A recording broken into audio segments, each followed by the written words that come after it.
The following program does not necessarily represent the views and opinions of Reality Radio 101, its advertisers and sponsors, or its listening audience. Listener discretion is advised.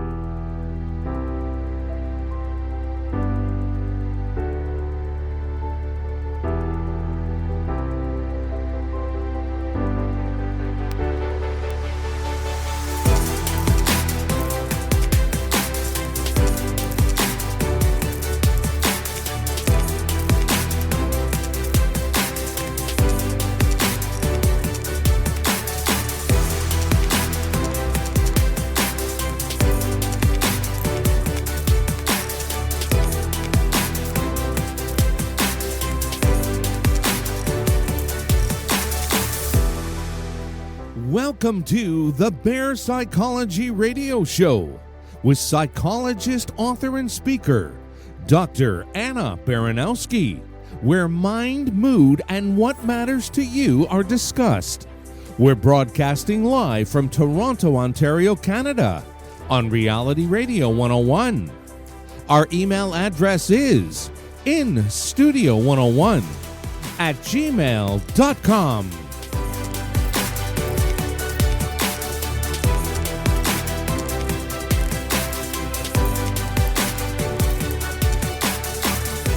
And now, your host of the Bear Psychology Radio Show, Dr.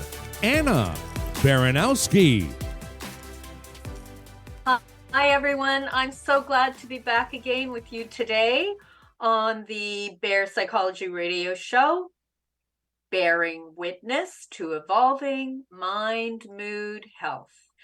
We have Dr. Ronald Alexander here today, and he is going to talk about his new book, Core Creativity, the Mindful Way to Unlock Your Creative Self. I have to say, I'm particularly excited about this show because he has an expertise in unlocking creativity, and he's using very innovative self-exploratory methods to do this. And he taps into a lot of mindfulness practices. The exercises that are embedded throughout the book are very compelling. But really what I'm most excited about is the reality of what it really takes to kind of do that dive inside of ourselves and find the creativity that exists there anyway. So I'm sure people listening have had their thoughts about creative processes, and maybe you've struggled with feelings of insecurity or uncertainty that come along with most creative processes. I know that I've experienced that myself. I'm in the process of working on a book outline, and the first thing that comes up for me is, oh my goodness, is this going to be good enough? Am I really going to be able to get my point across? Is it going to be meaningful?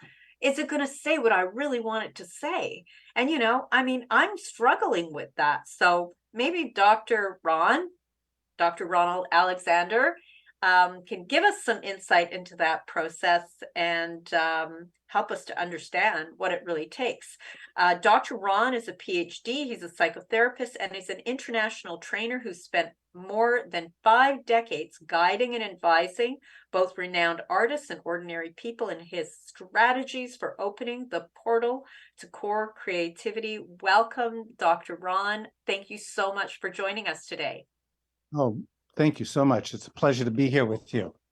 Thank you. Fantastic. I'm just wondering, when you hear people struggle with their creativity, how do you even initially broach that? How do you kind of address it with somebody who's really wanting to work on a creative project, but not being able to get there? Well, the most important thing first to do is to normalize that every single one of us, I've written several books. I have this new book out on core creativity, and we all, no matter at what level of the game or what level of consciousness that you're playing at, we're all struggling with what I call the inner critic. And of course, the development or the unfoldment of the inner critic oftentimes starts early in childhood from our parents or our teachers or priests or ministers or nuns or, in my case, my music tutor, and then guys that I played in a music group with.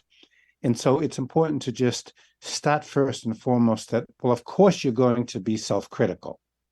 And once you can just accept that as the first starting place, then you can start to embrace, well, since I am critical and I'm going to be judging and evaluating what I'm going to be writing or painting or playing or expressing, what are the first 3 fundamental steps that I need to take with self-cultivation? And one is having empathy for the self-critical process. Number 2 is having an understanding in the context of why I might be critical. And then number 3, most important, and what we talk about from a Buddhist psychological perspective, is what are called core antidote remedies for mind, feeling, and self-awareness. And so the opposite of criticism is acceptance, is affirmation, is acknowledgement, is having appreciation or gratitude, that I'm even in the moment where I want to create something. And that's a very exciting moment.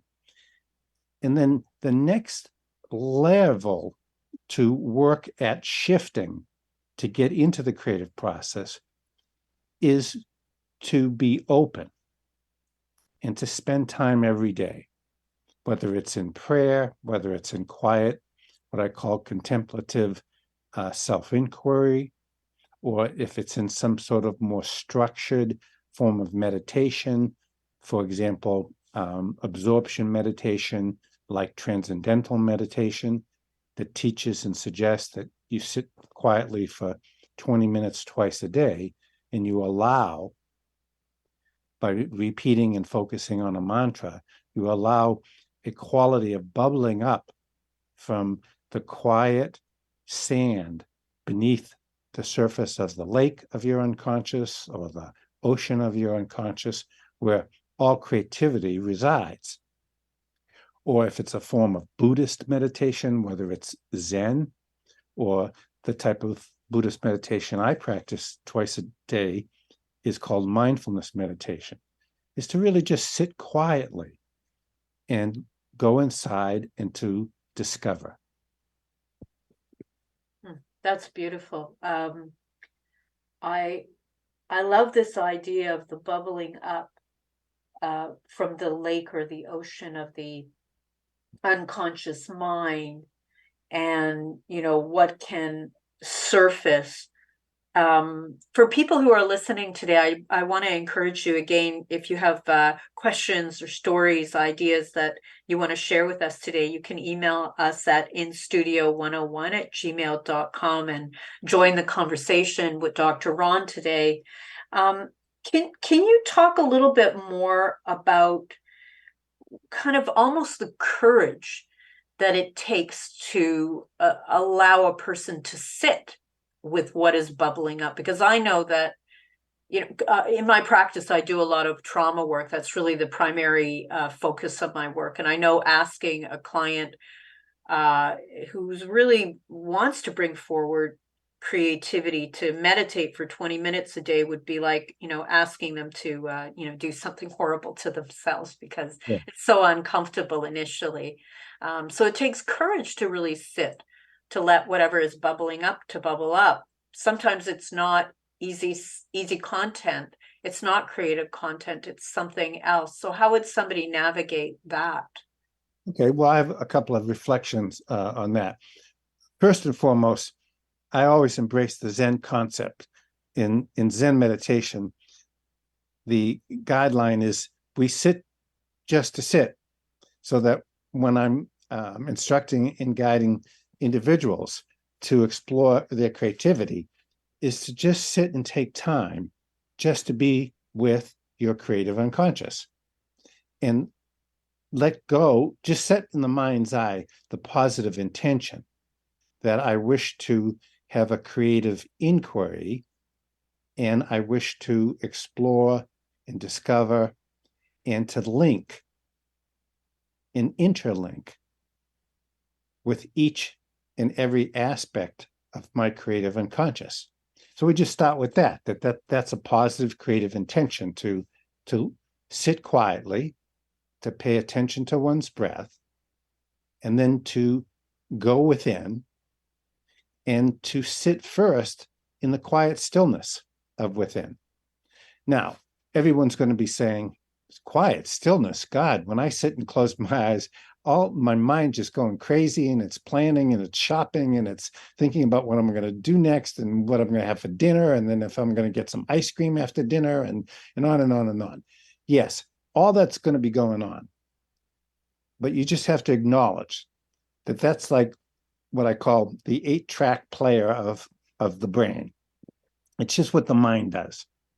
However, if you don't fight that and you just simply acknowledge it and allow it and say, okay, that's just the kind of background music of the mind, that like when you go into a medical office building or a legal building and you get in the elevator, you hear this background music. You have a choice, though, to listen to all of that, what I call the background flack of what the ego mind creates.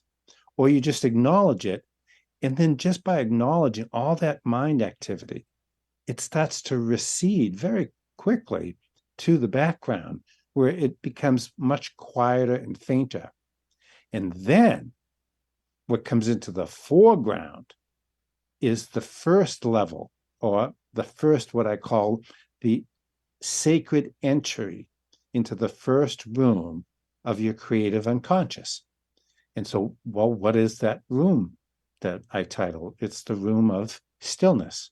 You just simply are sitting, holding that intention to link up and to mind down and to go deeply inside and to just simply be aware. And then the second room of stillness is to open the door into the quiet inner creative reverie. And that necessitates just opening the mind. In one of the stages in my book, Co-Creativity, I say, well, there's really 3 stages to the creative process. The first stage is you focus in that inner room on what's called absorbing mind, so that you want to absorb that of which is bubbling up from the inside. And then the second stage from absorption, and absorption necessitates looking, watching, allowing yourself to feel what you feel either painful feelings or negativity or neutral feelings or positive feelings. And most often, when we're going deep into the inquiry of creativity, is that we'll have a combination of painful self-critical thoughts, like I have nothing to say, or I have nothing to write about, or everything that I want to write about, everybody else has written about it already. Just to look at that and not pay much attention to it. Don't give it much energy, and to let go, so that we're constantly riding these inner waves of breathing in and receiving. And so when we're sitting quietly in the room of stillness, we're breathing in and we're receiving, and then we're allowing. And as we breathe out, we're allowing and we're letting go. And we're letting go of any distress, any distractive ways of thinking, any uncomfortable or painful feelings, so that as we're letting go of the negative, or what we call in Buddhist psychology, the unwholesome realm of painful, afflictive thought patterns belief systems. Many people that want to start on the road of creativity have to struggle with very early embedded negative belief systems that they're not creative. Like for me, I always had to struggle with, I played guitar and I studied piano in junior high and high school with two prolific musicians. And so what I had to struggle with was, well, there's so much, they're 10 times better than me. One of my musician friends, we were sitting in Boston and the song Imagine by John Lennon came on the radio. And he got up after the song ended. He turned the radio down and he played the song on piano from beginning to end with all the lyrics. And I was like completely blown away. Like, how does somebody do that? And when I went to my piano teacher, she said, well, that was Eddie. Your job is to be Ronnie. And I love that. you have to embrace and accept what he does as Eddie is what he does as Eddie creatively.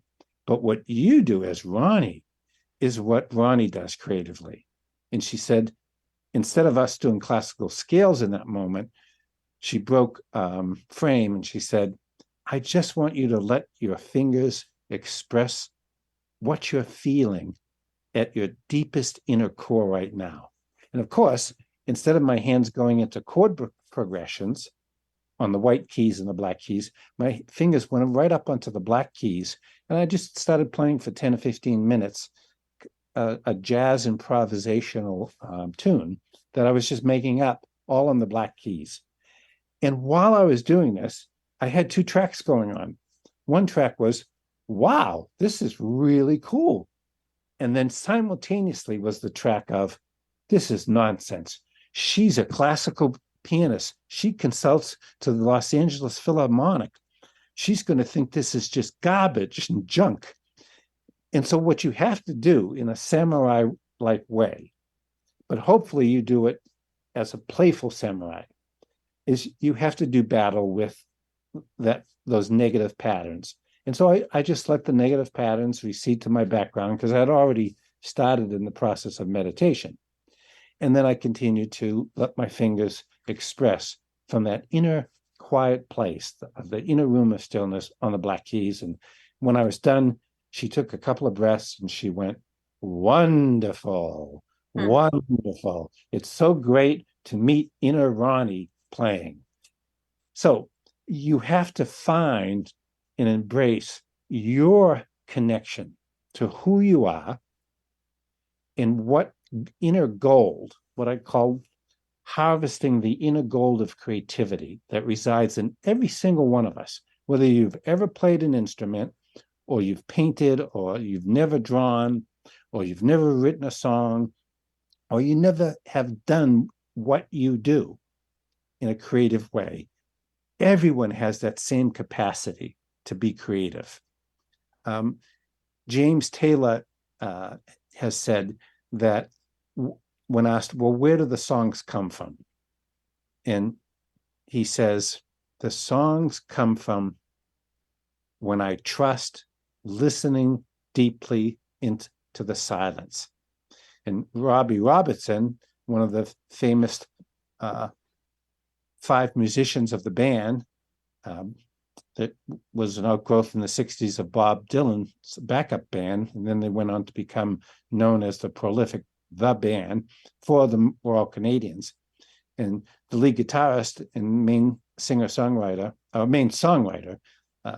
Rick Danko and Levon Helms and the others did a lot of the vocal work. Robbie Robertson says that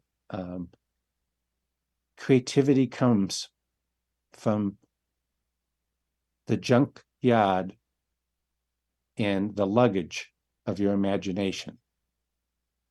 And that when you open up the luggage of the inner self, out come all the stories that you've ever experienced, coupled with, if you believe, not only do we have a personal unconscious that contains our own personal story, and all the things that we've experienced along the highway and the road and the pathways of life. But there's also a universal story, and that you can tap into that through meditation and especially mindfulness. And I say in my new book, Core Creativity, that you have this inner gold, and the room of the inner gold comes from that next part of the three-part model of accessing your creativity, and that's called, when you listen in the room of silence, it opens you up into the room of open mind. And open mind is where you have a direct pathway, first and foremost, into your own inner portal of your creativity. And people often say, well, what if I meditate and nothing comes through? And I say, well, keep meditating, but start recording your dreams, because your dreams, you don't even have to effort in order to dream, because you dream naturally.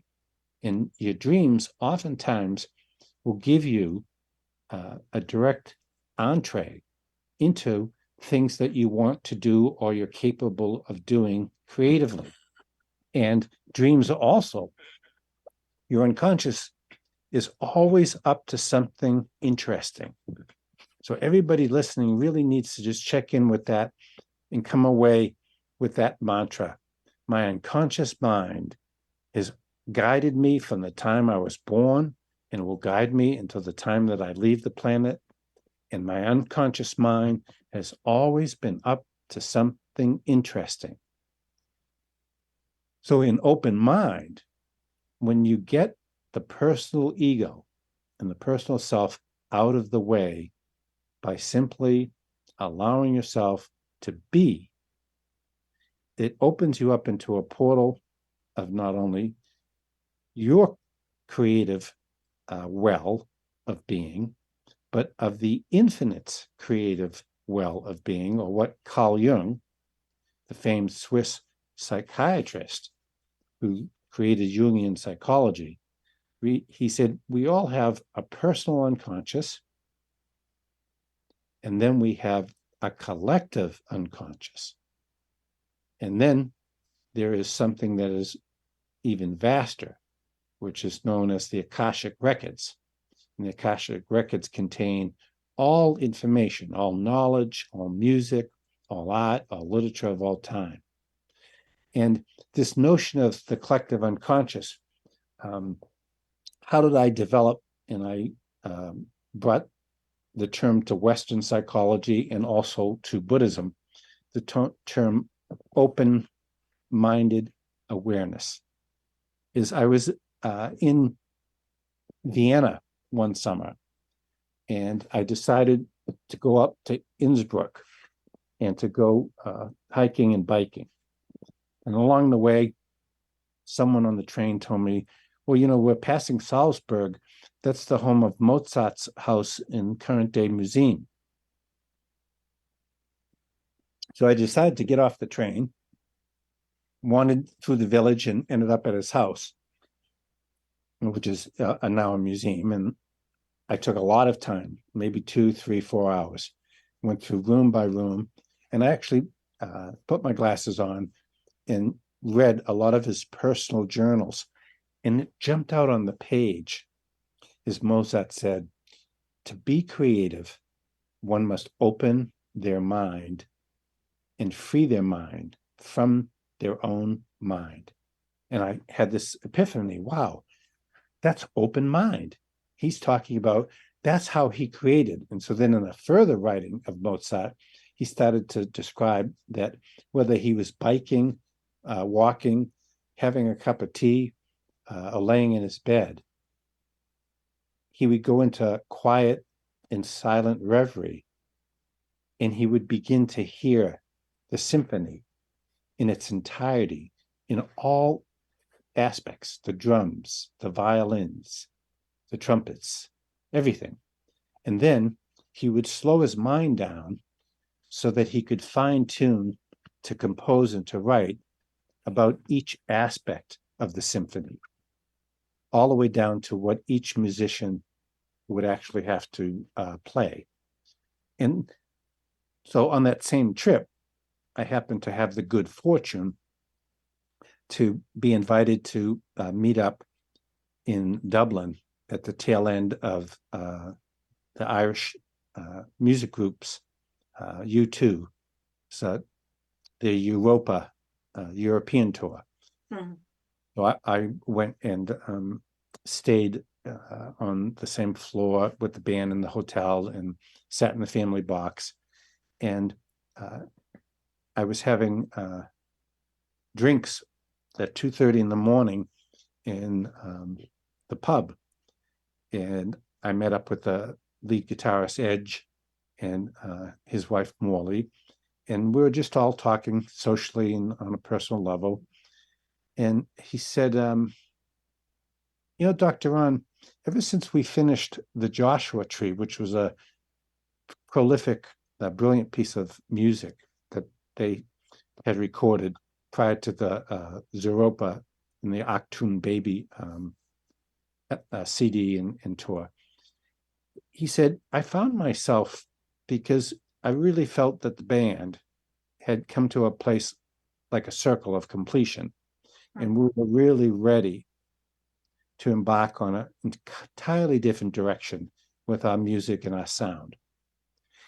And so I found myself in the band decided that they would take time away from Dublin, their home, and their familiar surroundings, and they would go to Berlin, and they would spend 3, 4, 5, 6 months in Berlin, where it was dark and it was cloudy and it was rainy, but it was filled with museums and underground music clubs. And so they immersed themselves, and again, that's the first stage of core creativity. It's absorbing mind. You want to immerse yourself when you embark on a new creative endeavor. Go to museums, go to art openings, go to concerts, read art books, read the magazine Dwell, go online to Pinterest. Immerse yourself, I say, in things that are going to, like we sometimes will seed the clouds when we want it to rain. There has to be a seeding of your own creative process. And so that's what U2 was doing when they went off to Berlin. And so the Edge, the lead guitarist, said that he found himself, and I believe he's a yoga practitioner, is he found himself slowing down in hearing the new music. And he found that fascinating. And he said to me, I'm just curious, where's it coming from? And what do you call that? Having just been at Mozart's house, and I saw that phrase, you have to open your mind in order to free your mind of how your mind inhibits and blocks your mind. And I said, well, you just naturally and have spontaneously entered into open-minded awareness. So this is a natural place that we all have access to. But from some of the things that you're saying, to me, it feels like in our culture, we tend to not make the time and space to take those 3 or 4 hours to walk through the home and to really let it become clear, what am I encountering here? And then what am I encountering with inside of myself? Like over and over again, as you're talking, I'm really getting this feeling about time and space, and how in our fast world, this immersion becomes really, really difficult. And how in our fast-paced world, and especially with the clinic that I run, a lot of people are moving so quickly because they don't want to slow down, because they might feel their feelings. And yet it seems intricately tied together, and we can't access it without that. I have a few emails that just came in. People are really, really loving the show, Dr. Ron. So I don't want to throw it off too much, but I really, really want to hear from our listeners. They always have such insightful questions and comments and thoughts. So this one comes from Sammy. Thank you, Sammy, for writing in. She says, I'm loving this conversation. Especially, I love Dr. Ronald's story about his piano teacher. She gave him such a rare invitation and he courageously accepted. Isn't that actually what creativity often is about? Like the universe kind of gives you these opportunities, and if you could only just say yes, it's that process of saying yes, I guess, that can be really tricky. Yes, and her insight's really brilliant, because all creativity starts with, it's that card in the tarot deck of the Fool, and the Fool has one foot on the cliff overlooking the abyss, and he's got his other hand reaching out totally into the abyss, about to jump.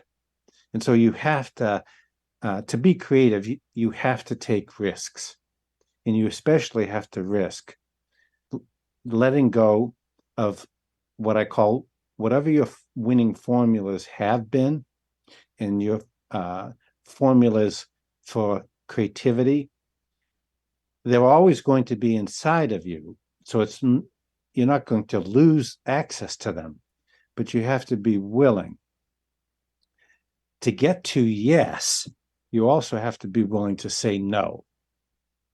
Okay, what do you mean by that? To get to yes, you have to be willing to say no. You have to let go of certain things, and sometimes certain ways that you navigate in the world. You say, no, I'm not going to spend time just scrolling on my phone through social media for 1, 2, 3, 4 hours a day. You have to be willing to have some limits where you corral and you police your time. And Doctor, you said something really important too, about most of us, and I've been struggling for 50 years because I'm a very type A type, very ambitious. And so the computer chip in my mind, it works very fast. And because I'm a creative, I've got to slow down that computer chip. Meaning, most of us think that whether it's the pursuit of something creative, or it's the healing of a trauma, or it's the journey to becoming enlightened, that we want to go fast. We want to speed things up. And most of the spiritual teachings actually say the opposite. The slower you go, the faster the direct pathway to enlightenment will be. And I will reframe that to your own creative process. Don't try to do things quickly. Actually, slow down your own pace and start trusting that by paying attention to sitting quietly each day, once, I highly recommend twice a day, and trusting as you slow down your nervous system, and we know this in trauma healing also, that as we slow the patient down in the process of wanting to recover and to work through the trauma, when we interrupt their fast pace and we slow them down to a slower pace, the healing unfolds in a very unique way. And that's true in the creative process. And I think that that's what Shirley Howard, my piano teacher, was teaching me about. Let your fingers touch the black keys. But first, sit quietly, she said, and trust that you'll know what to compose. You have to, though, also trust that by taking a risk and saying no to doing things differently, no longer doing things that are no longer nourishing, letting go of doing things that are repetitive formulas for success. going outside of your box.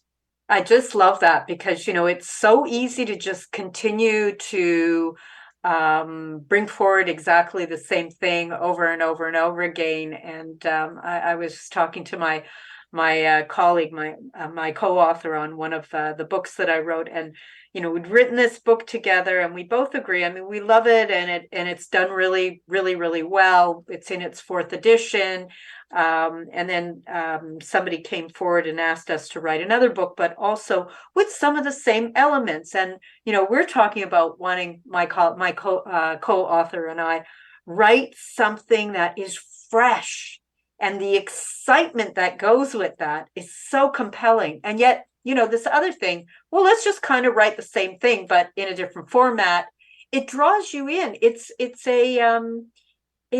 doesn't have the same delicious feeling to it. And it's so interesting how we can get sucked into just continue doing the same thing as we always have, like as if that's the safe recipe, but really doesn't give us what we actually need as human beings, growing and moving into who we really need to be. Here's another question from one of our listeners. This is from James, and James writes, fantastic show today, Dr. Baranowski. My question: I am a poet, and sometimes I get mental block. Any way around this? Tips and tricks to stop it? Thank you. Dr. Ron, what do you think? Mental block, first and foremost, is natural, and we all get mental blocks.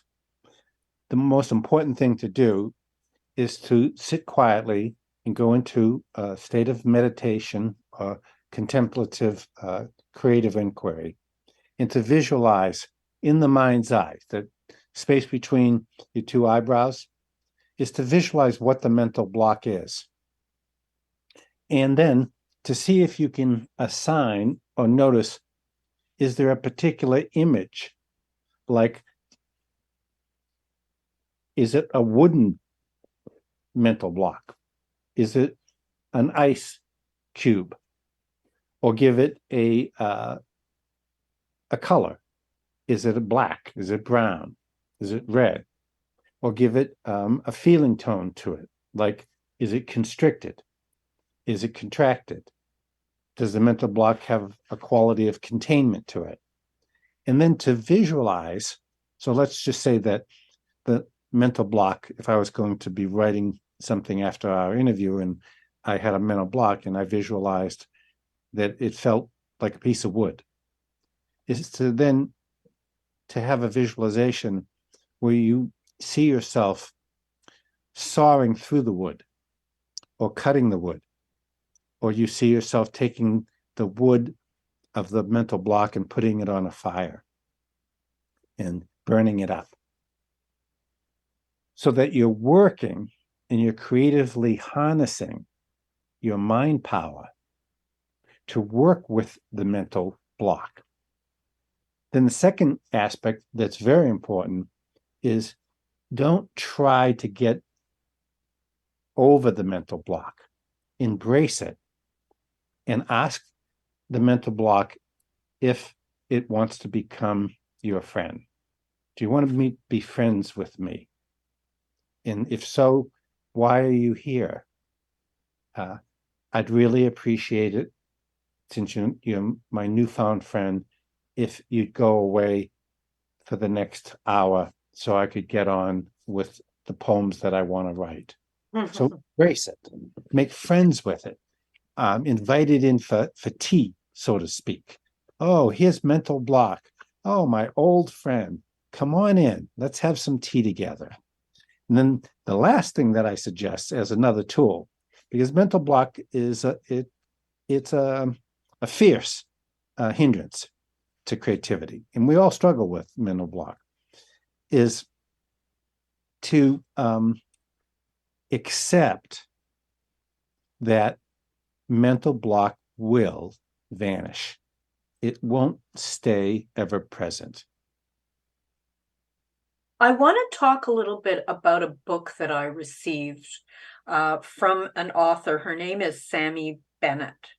And she wrote this really gorgeous, beautifully illustrated book. I've got the copy right in front of me, and it's just, I mean, not only did she send me this book, but she also sent it to me with this gorgeous creative card, um, and the book wrapped up in strings. So I know she spent a lot of time thinking about kind of the the way in which she put things together, because receiving it was a treat. And the book is called The Upside Down Forest: Fables on Trauma Recovery.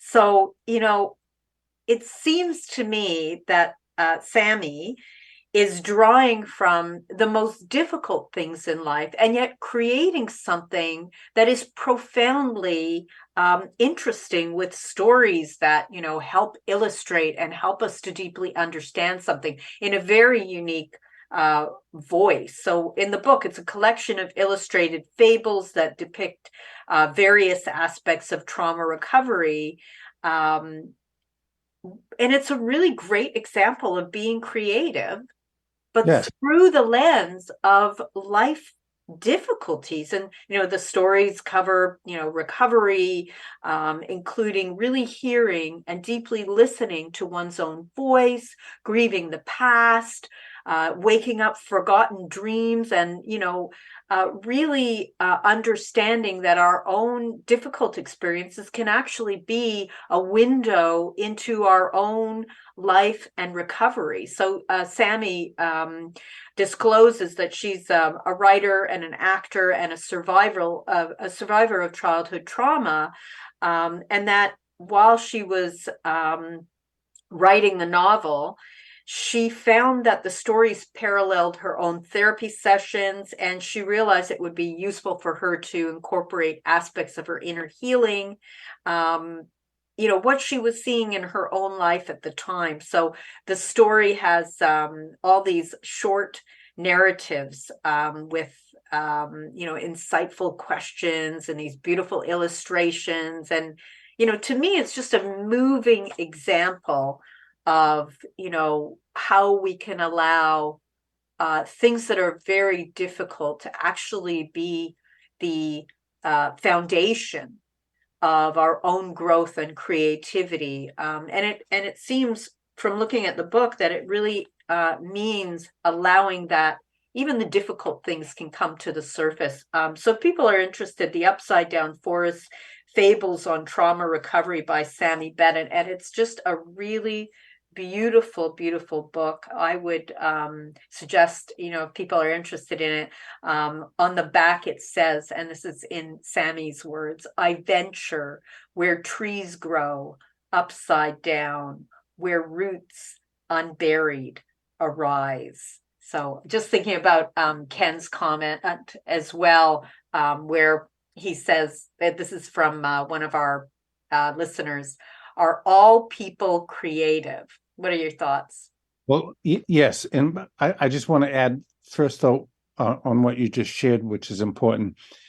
In my book, Core Creativity, I write about that James Taylor, for example, when he was in his 19, 20, 21, 22, for a good decade, he was struggling with heroin addiction.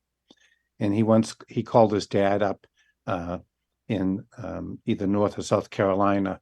His dad was a physician, and he was in a hotel in New York City, and he was detoxing or strung out on heroin. And his dad drove all the way up and picked him up and drove him home, and then eventually drove him up to Boston to McLean's Hospital.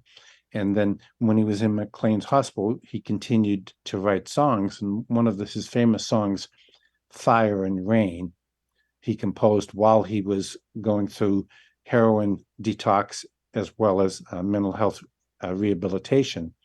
And if you take the line from Fire and Rain, "I've seen fire, I've seen rain, I've seen lonely times, they could not come again." And it's really important in being creative, which is to mine into our pain and our suffering, because the mud in alchemy. In India, the most beautiful flower is the white lotus flower. And if you think of that as a creative product or a creative outcome, and the white lotus flower grows in a mud pond. And so we need to embrace our pain and our suffering rather than to try to eliminate it or get rid of it in order to utilize it in being more creative. And here's another quote from James Taylor in my book. Given enough empty time, the songs just show up. I've often said that it's an unconscious and mysterious process, my type of songwriting. You really are just waiting to hear it, and you have to be in a place where you can receive the song more than generate it. There's just something about songwriting. It's like a musical puzzle or a math problem. When you solve it, it's like you're being surprised by your own subconscious in a way. And that's an unparalleled delight. That is absolutely delightful. That's like such a gift. And I'm sure that he had to do a lot of this reflective, being present and allowing the space in order to recognize what it takes to bring this forth. It goes back to this idea of, we move so quickly, we don't allow ourselves what it might take to let these elements of creativity come through. But one of the things that I was really impressed by what you said earlier on, and relates very much to this book that you've written, Core Creativity, is just this being in a place where we're really going to let it all come to the surface, and absorb and immerse yourself. But I still think that it's such a struggle, I find, for people to just allow that being present. I'm going to be spending a week on a boat starting on Saturday morning. So there's not going to be that much going on. I'm not going to have access to the internet. So for me, it's like I almost have to create an opportunity where I'm actually unplugged from all the busyness. Because if I don't do that, I'm probably going to not find as much time as I would like. And I might not get as much encouragement to find that time either, just because of the sheer demands of life itself. And I think probably most people find that and encounter it. And, I wonder about how, giving ourselves that gift of time and actually carving it out and making sure we have people around us that help us. I want to make sure that you touch on a couple of things before we finish today, because you actually have a number of ideas that I find very, very important. And, one of them is setting up a wise council of support, because I think that might help with some of the other questions that people are asking, like, worrying and not being able to be creative and a lot of other things. So could you talk a little bit about the wise council of support, how you set up your own wise council of support or found yourself in a council of support, and how that might help with some of these issues? About 30 years ago, I discovered that it was really important. I sat in on a lecture with a guy, a human potential coach named Jim Rohn. And he said that it's important, if you want to become great, master something, you need to immerse yourself and surround yourself with wise and masterful people, and sit at the feet of people that you admire and you respect. And so 30 years ago, after going to that lecture, I created for myself, and then I wrote about it in my first book called Wise Mind, Open Mind, the importance of having a wise council of support. And my own wise council of support includes a therapist, it includes coaches, it includes my attorney, it includes 3 or 4 of my friends who are best-selling authors. It includes fellow spiritual teachers that teach in different persuasions than I teach in. It includes a writing coach, somebody that I can share my writing with, that I trust will give me critical feedback and help to sculpture my work into some form that's even better than the form that I gave it to the writing coach to look at. So I think the Wise Council of Support, it's a group of people. And I even expanded in the new book called Creativity to include the importance of having a creativity pod. Mm-hmm. I love that. Yeah, the Wise Council. Then, in addition to having someone that, for example, that you can be mentored by and you can mentor with, in a creativity pod, is you pull together 3, 4, 5, 6, 7, up to 10 people. And they don't have to all be writers. You can include someone that's a poet, someone who's writing songs, someone who's writing fiction, someone who's writing textbooks or professional books like me.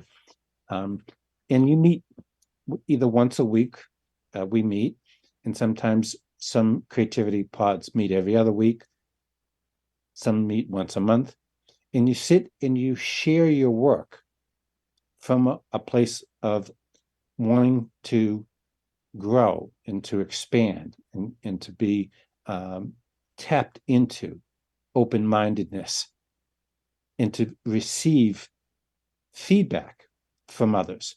Feedback loops are really, really important in psychocybernetics.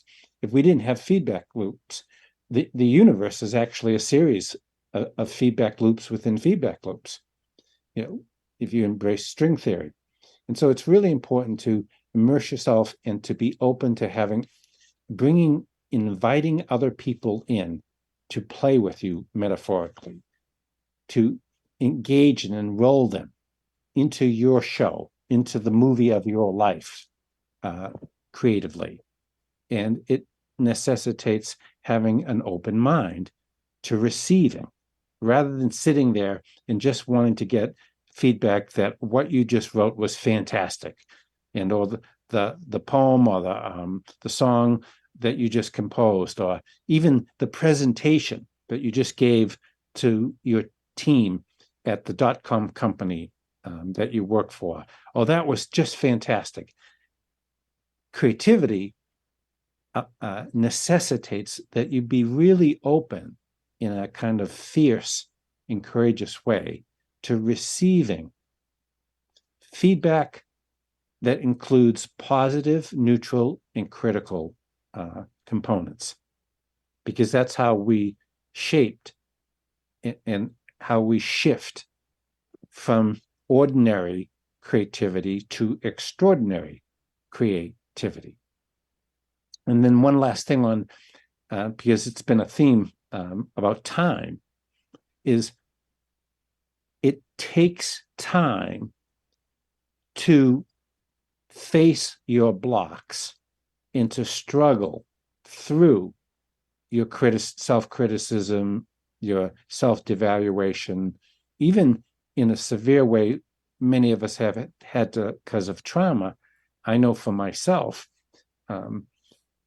having been raised with Irish Catholic nuns and priests in Boston private school, there was a harsh criticism to everything. A B was never allowed. I had to obtain A's.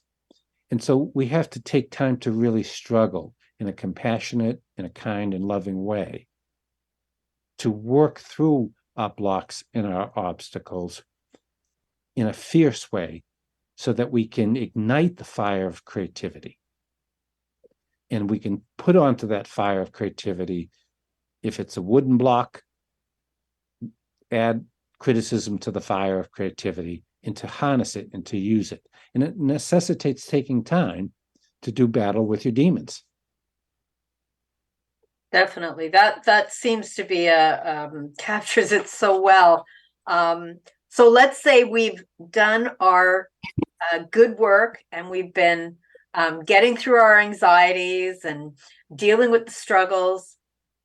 Then we arrive at a new place.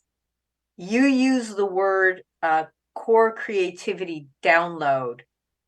And I would like you to help us to understand what that is from your perspective, because I think it gives us something maybe a lot of people don't really look for when they're doing that meditation.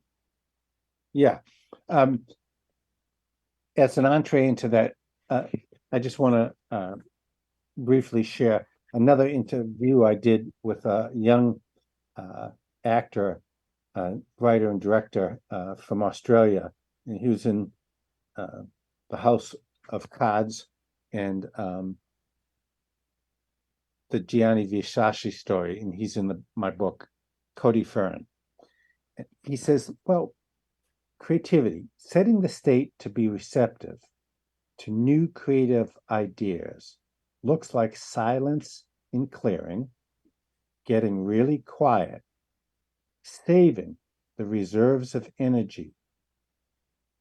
I don't let myself think too much about how I might approach my work, which would distract me from what my non-rational brain is communicating to me.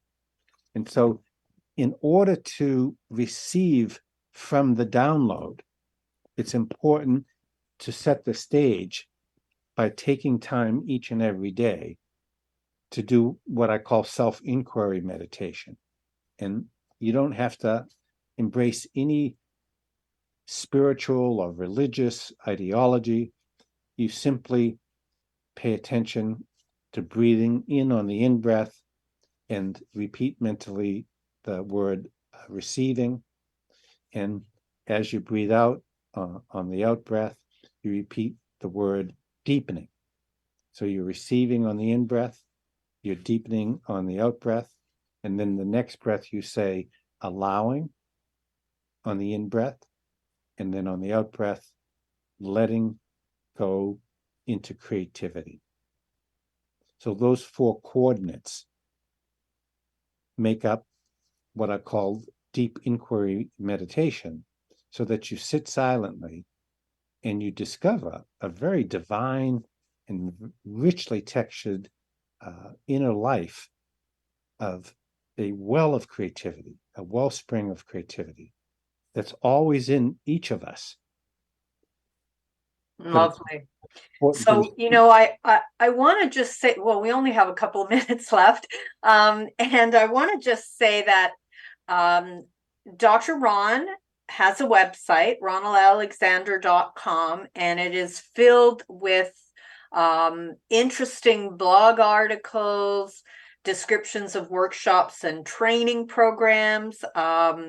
He's got details about the open mind work that he does, how to ignite your own creativity and passion, really allowing yourself to learn these skills for finding your way to your core creativity. And then is this gorgeous book that is just absolutely filled with all sorts of exercises and meditations. Part of the reason I really like the way the book is written is it addresses the struggles that we may have with it. It's not simply like, oh yeah, just show up and you'll get there. There's a real grappling with that I appreciated. So Core Creativity, The Mindful Way to Unlock Your Creative Self with Ronald Alexander. And I'm just going to send it back to you, Ron. Is there any last words you'd like to share with our listeners today? And thank you so much for joining us. Take time each and every day, practice. Itzhak Perlman was once quoted, how do you get to Carnegie Hall? He said, take time, practice. I just want to reference something from the website, the overview of open mind training. And you've got this gorgeous quote by Suzuki, in the beginner's mind, there are many possibilities, while in the expert's mind, there are few. So this is the whole idea of getting back to the beginner's mind. I want to thank you so much for joining us today, Dr. Ron. It has been a pleasure. You're very, very welcome. Thank you so much. All the best. Thank you. Be well. Bye-bye. Bye, everyone. Looking forward to speaking with you again next month.